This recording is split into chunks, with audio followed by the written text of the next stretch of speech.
Mi tema de hoy es el tema de la solidaridad y de la subsidiariedad. Yo voy a tratar en lo posible de poner de memoria lo que yo sé sobre esta materia y que he ordenado, sin embargo, en un documento que tengo a la vista para que me sirva de ayuda si es necesario. El tema, entonces, repito, es solidaridad y subsidiariedad en ese orden. Y vamos entonces a hacer, en primer lugar, una brevísima referencia histórica a estos conceptos.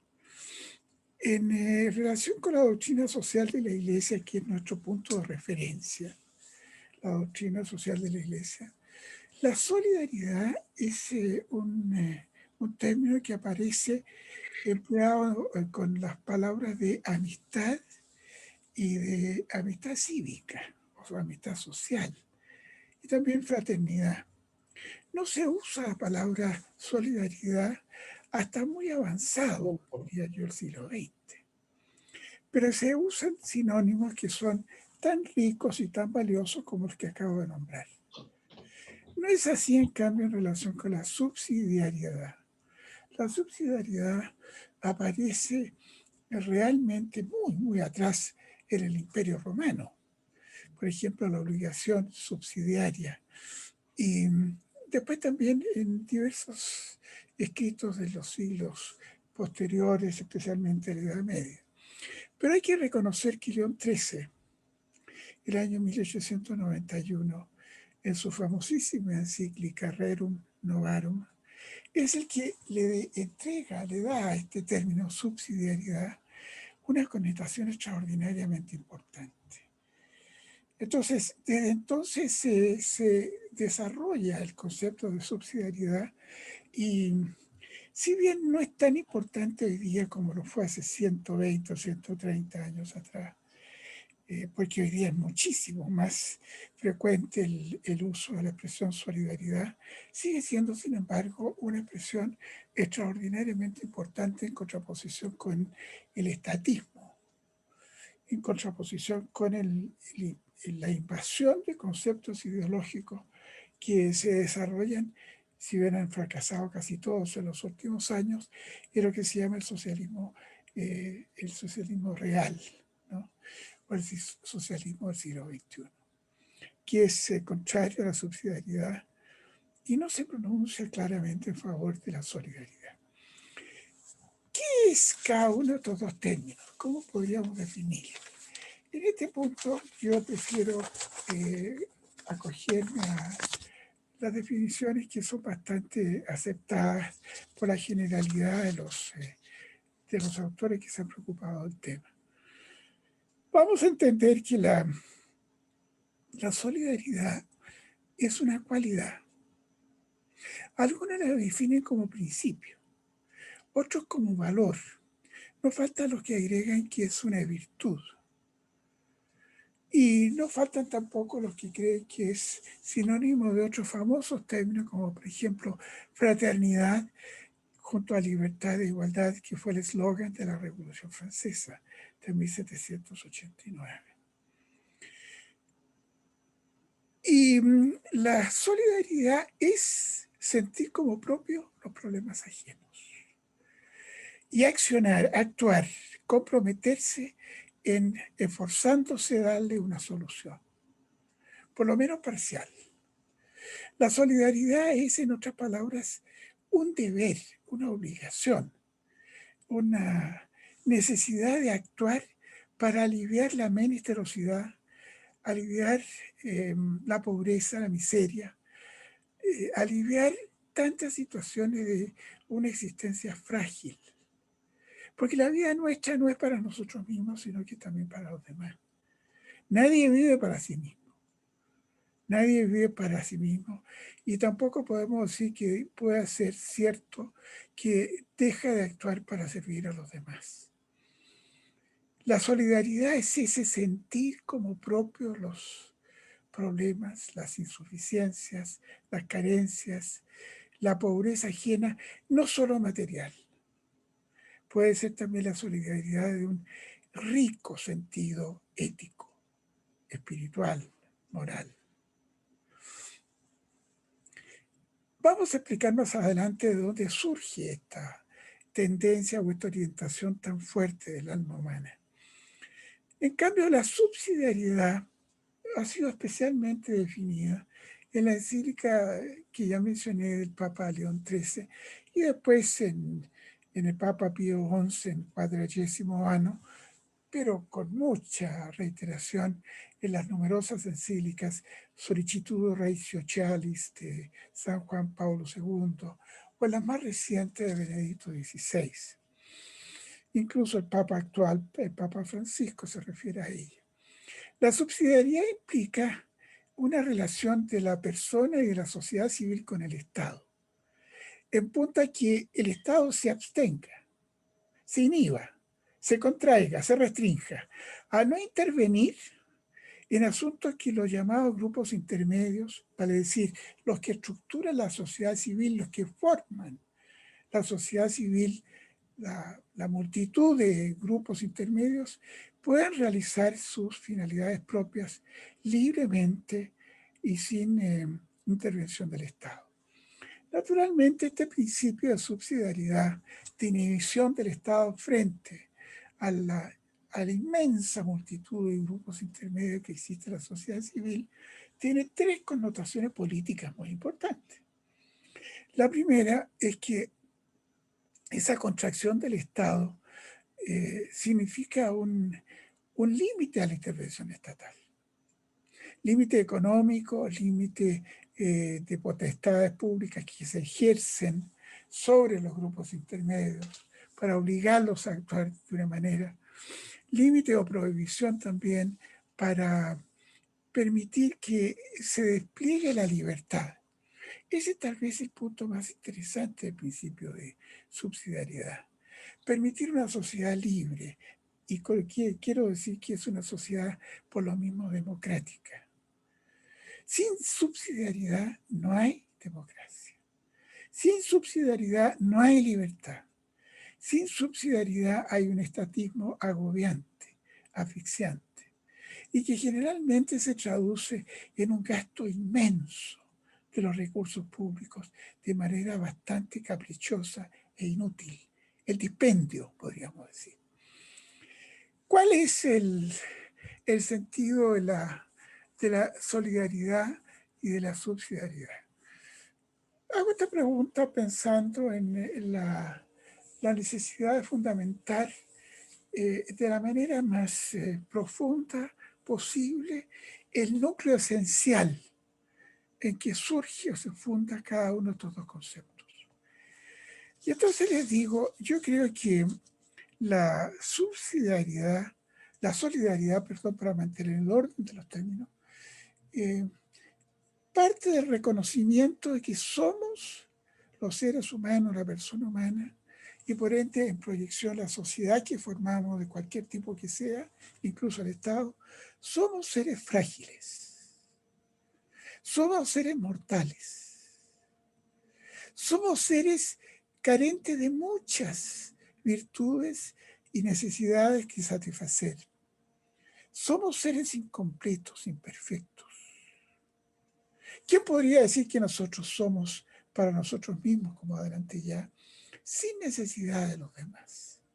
Absurdo. No es racional. El etnocentrismo, ¿no? La autosuficiencia que se predica tanto en los tiempos que vivimos hoy día, en el sentido de que el mundo actual son derechos y no deberes. Es decir, son ambiciones personales y que significan desterrar el sentirse propiamente llamado a satisfacer o ayudar a satisfacer las necesidades ajenas. El liberalismo extremo, por ejemplo, que lleva un individualismo también egoísta, es propio de una cosmovisión desgraciadamente muy fuerte después de la mundialización que se está viviendo en los últimos 20 años o más a partir de 1989. El mundo ha girado demasiado en torno a esta ausencia de reconocer que somos seres imperfectos, finitos, incompletos, insertos en un ambiente que se llama la sociedad en que convivimos, y necesario que reconozcamos que es imprescindible contar con la ayuda del prójimo, cualquiera que sea, por mínima que sea la ayuda que se nos proporcione. Pero ¿quién puede vivir ni siquiera un ermitaño sin seguridad, sin ayuda, sin compartir, sin entenderse, sin recibir el alimento, el trabajo, la ayuda, la salud, la higiene, ¿no?, que nos proporciona la convivencia social? ¿Y qué decir del fundamento que tiene el sentir también la subsidiariedad ahora? La subsidiariedad como una noción fundamental o esencial de la convivencia libre, igualitaria y democrática. Decir que, a contraposición de lo que acabo de decir con relación a la solidaridad, aquí hay una especie de cotejo, o más agudamente dicho, de enfrentamiento. Un enfrentamiento entre la persona humana, por una parte, la sociedad que la persona humana forma y mantiene, y el Estado, que es un tipo de sociedad, la sociedad mayor, que detenta un poder supremo y soberano, que es muchas veces susceptible de ser bien usado y muchas veces también es susceptible de ser mal empleado.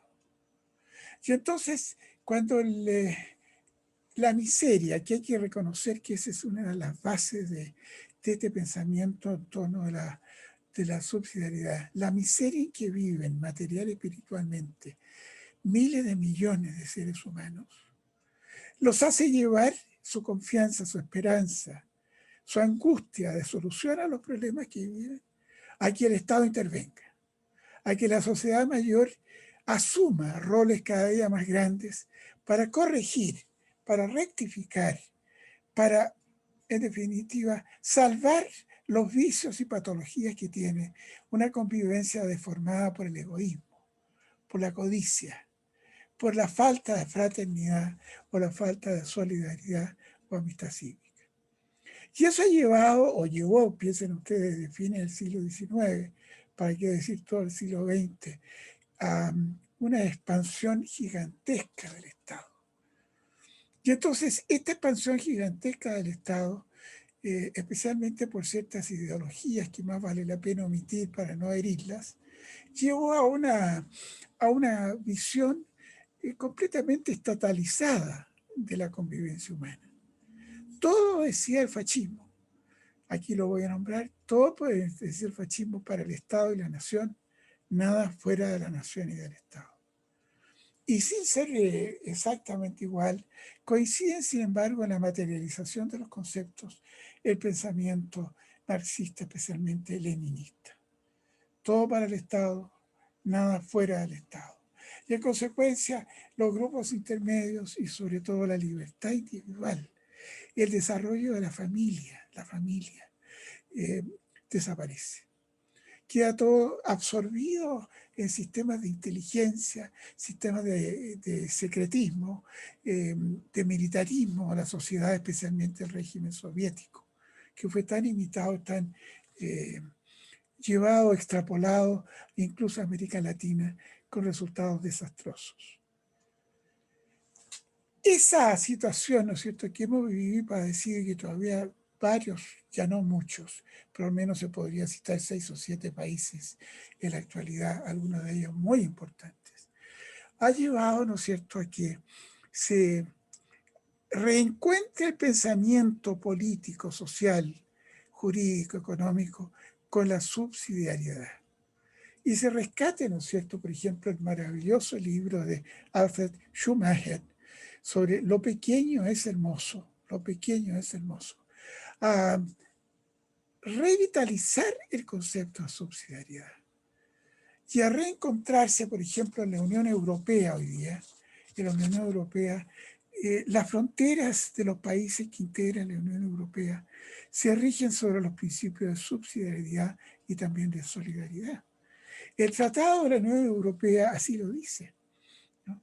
Y vamos a volver sobre este punto hacia el final de esta exposición para subrayar la importancia que tiene hoy día la subsidiariedad, que como he dicho, se ha reencontrado, nos hemos vuelto a encontrar con este principio que fue muy criticado y muy deformado por las ideologías de tipo totalitario y también dictatorial que se desarrollaron desde fines del siglo XIX y principios del siglo XX, y durante todo el siglo XX, incluso el principio del siglo XXI.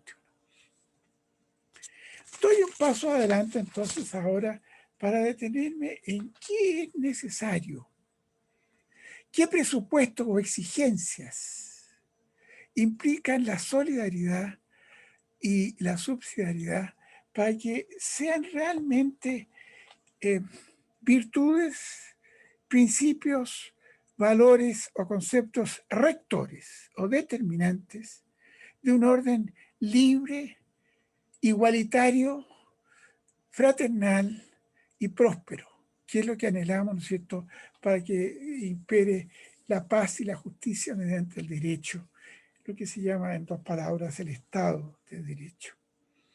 ¿Qué exigencias impone la realización de estos dos valores tan importantes? Trataré de responder primero las exigencias de la solidaridad. Y enseguida me detendré en la subsidiariedad. La solidaridad, ya dije, es una actitud, es un comportamiento, es una conducta que lleva a la acción. No hay solidaridad si acaso no se actúa. ¿Para qué? Para remediar, para salvar, para ayudar, para colaborar, para sentir el problema ajeno como un problema propio. Cuando uno piensa, por ejemplo, en la violencia, incluso intrafamiliar, o se detiene a reflexionar en torno de la droga y la inmensa cantidad de jóvenes especialmente que se hayan sumidos, captados o absorbidos por la droga. Cuando uno piensa, por ejemplo, en la jubilación menesterosa que recibe mucha gente, miles y miles, tal vez la mayoría. Cuando uno piensa en la enorme desigualdad que existe entre los pocos que ganan mucho y los muchos que ganan miseria o muy poco. Esa constatación, esa conciencia, esa ciencia de uno mismo para encontrarse con la realidad, evaluarla y comprometerse en la acción, es una exigencia, ¿no es cierto?, que viene de la propia naturaleza humana. Ese comportamiento social que adelanté, ¿no es cierto?, ya hace unos minutos, se va estableciendo desde la infancia. Yo creo que estos son valores que se educan, son valores que se enseñan, son valores que se tienen desde el momento en que la madre o el padre en la familia, en el seno de la familia, van cultivando estas conductas, estos sentimientos, estos afanes. ¿No? No mienta, no engañe, no codicie, sea generoso, sea cauteloso en lo que gasta, sea forzado, sea sacrificado, ayude para ser ayudado, sienta como lo sienten a usted. Sea un ser humano integral, diría el Papa San Pablo VI. Esa exigencia de solidaridad es sobre todo un bien irradiante sobre toda la cultura y sobre toda la civilización humana que se educa, se enseña. Pero ¿cuánto se enseña? ¿Quiénes lo enseñan desde la más tierna infancia? Es materia de una pedagogía desde los primeros momentos de la reflexión humana, ¿no? Piaget, el gran epistemólogo, ¿no es cierto?, decía que a los 5 años la criatura humana tiene el 90% de sus conceptos, de sus valores y virtudes, de sus hábitos y costumbres, de sus inclinaciones buenas o malas, ya perfectamente codificados. Y los estudios que se han hecho sobre epistemología genética posteriores demuestran lo mismo. Sin embargo, hago notar, ¿no es cierto?, cuánta orfandad, cuánta pobreza de pedagogía en estos valores existe en nuestras escuelas, liceos y colegios incluso particulares. Sin educación no hay solidaridad. No se habitúa, no se acostumbra a la persona a vivir, a sentir como propia esa carencia que hemos destacado con tanto realce.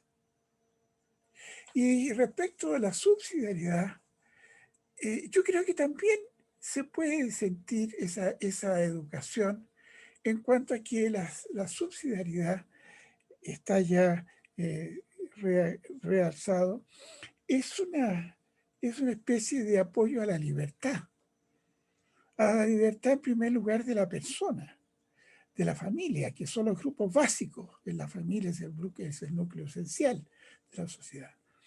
Y de ahí para adelante, ¿no es cierto?, se va irradiando, como he dicho, hacia los demás grupos intermedios, los vecinos, las juntas de vecinos, el gremio, el colegio profesional, la empresa, mini, micro o minor empresa.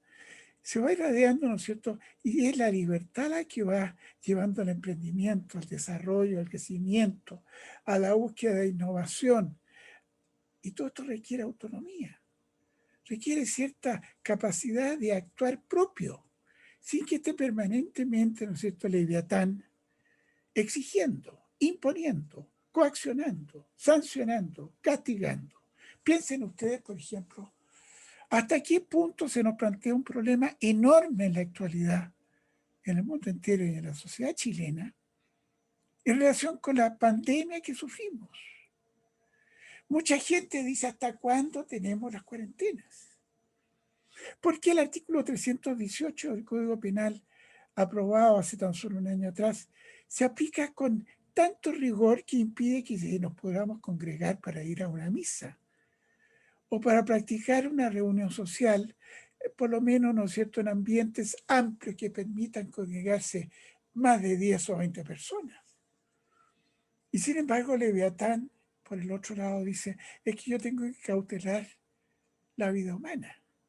Tengo que cautelar la salud de la población, porque es la mayor riqueza que tiene el país. Entonces, muchas veces la subsidiariedad nos va a plantear conflictos, nos va a plantear situaciones difíciles. Para el jurista, para el abogado, para el juez sobre todo, esta es una materia de muy candente actualidad. ¿Hasta dónde llega el Estado en su capacidad de buscar el bien común mediante el combate a la pandemia?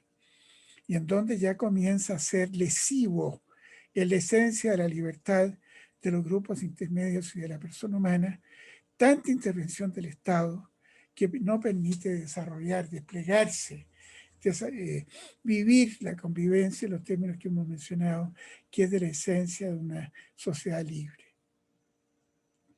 Este es un tema entonces que se tiene que ir resolviendo, lo voy a decir hacia el final de esta conversación, se tiene que ir resolviendo en la Constitución, en las leyes y sobre todo mediante la aplicación de la justicia por los tribunales, sea la Corte Suprema en una instancia, sea el Tribunal Constitucional en otra instancia.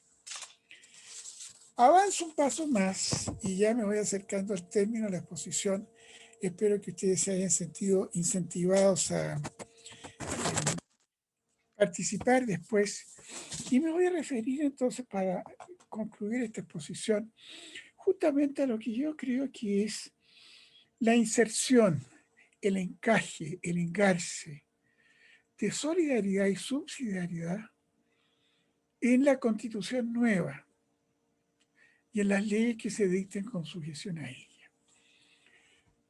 No puedo silenciar, no puedo callar mi preocupación por lo que llama un gran jurista norteamericano, Bruce Ackerman, el momento constitucional que vivimos, que nos depara un panorama que no es de carácter pacífico, de tranquilidad, algo así como bucólico o pastoral, sino que por el contrario, si somos realistas, si examinamos los hechos, nos vemos siempre inquietos o preocupados por lo que tenemos que decidir de aquí a 12 o 13 días más, 15 y 16 de mayo, en la elección de los convencionales constituyentes, y especialmente por lo que puede hacer la Convención Constitucional en el año como máximo que tiene para discutir,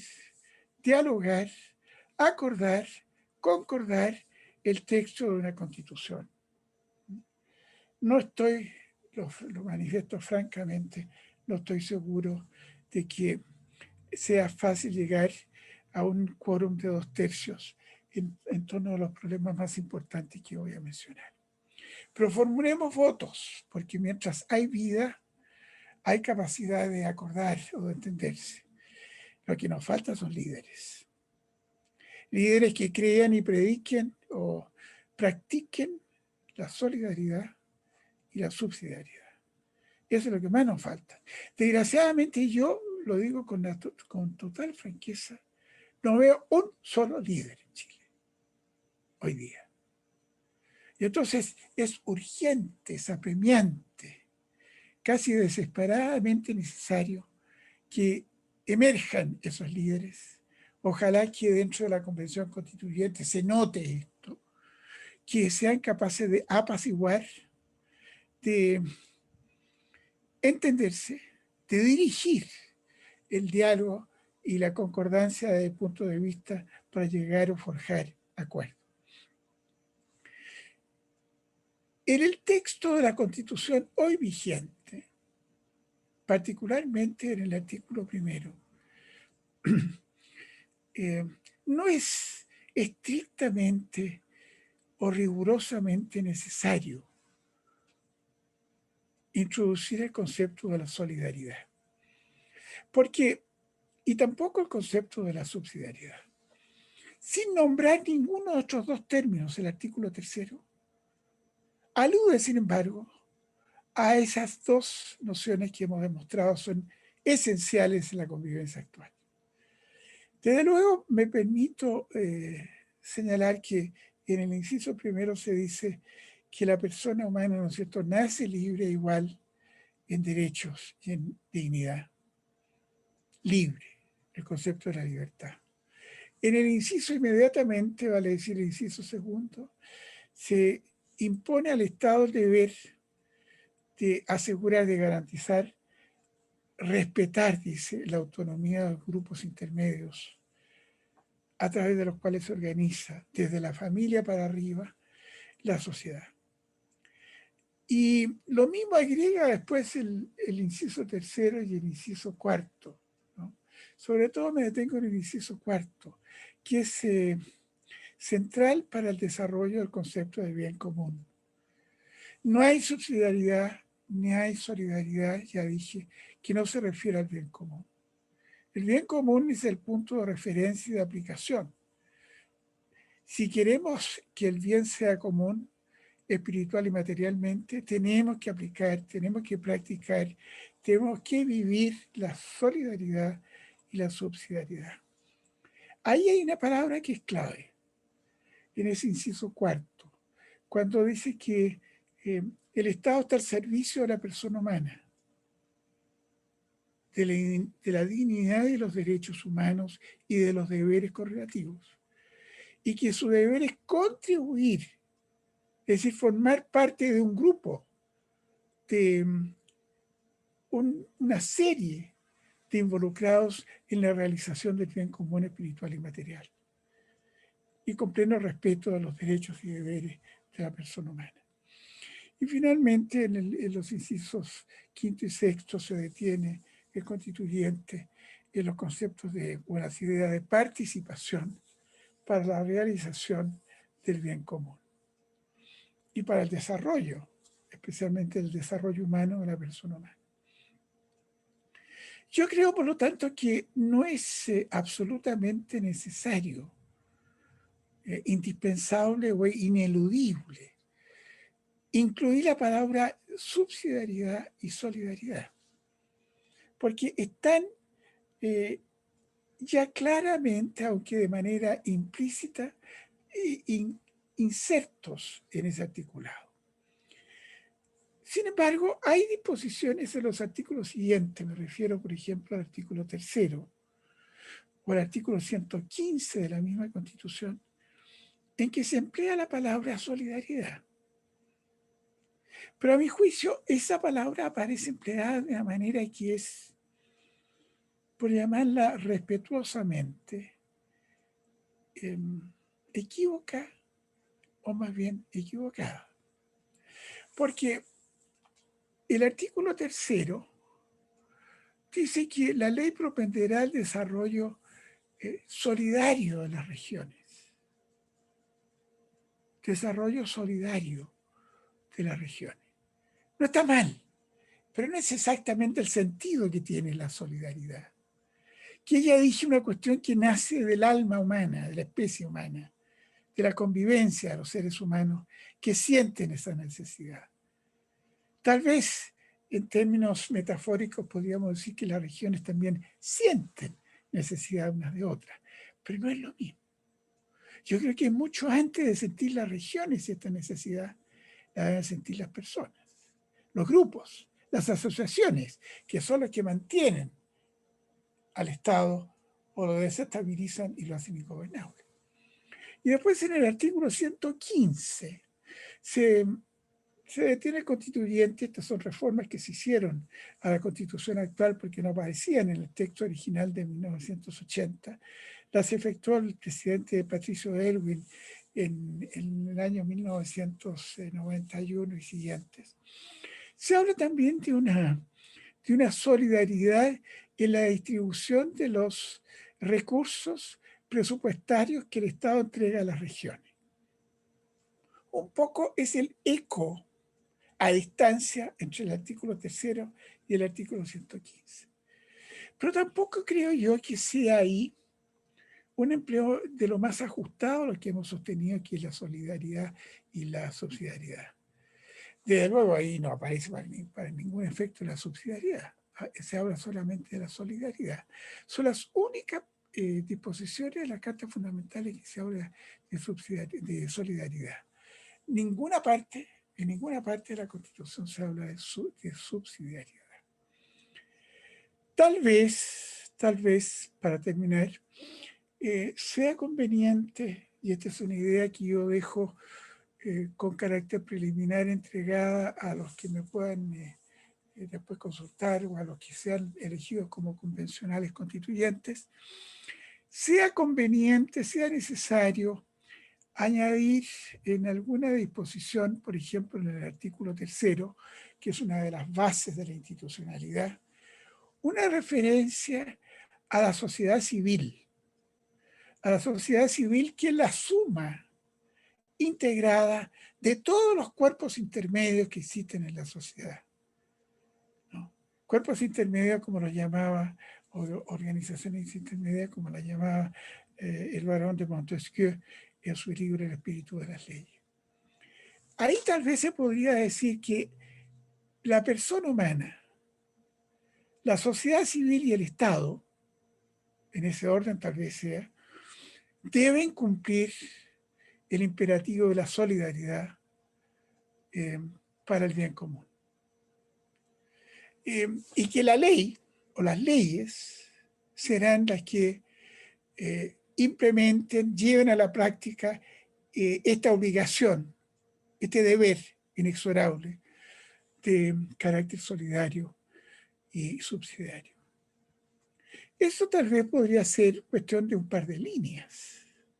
Yo creo en una constitución que sea breve. Creo en una constitución que sea clara.